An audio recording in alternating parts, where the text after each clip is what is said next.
Okay, what we have going on here today is the corners of the RV here have this special caulk on there, and it is got some cracks in it. We don't want it to leak. So what we're going to do is take a plastic putty knife and peel it off.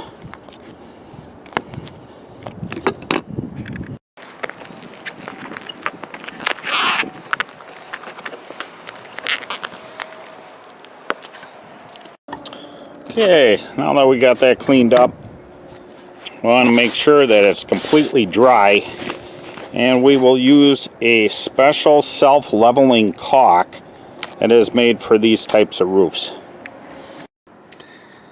This is the sealant we're going to use, and after we apply it, it'll just ooze out over here and might run a little bit.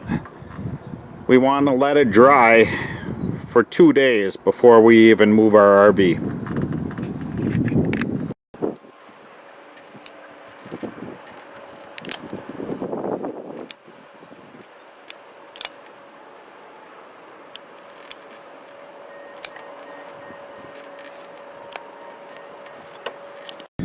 Okay, it's been a couple days. It's all dried here.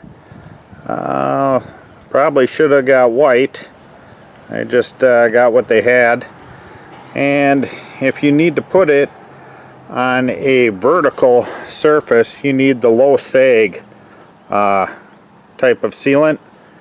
And you want to double check all your seams around all your things that come through on your roof to make sure that this isn't drying out and cracking. If it is, that's a potential leak.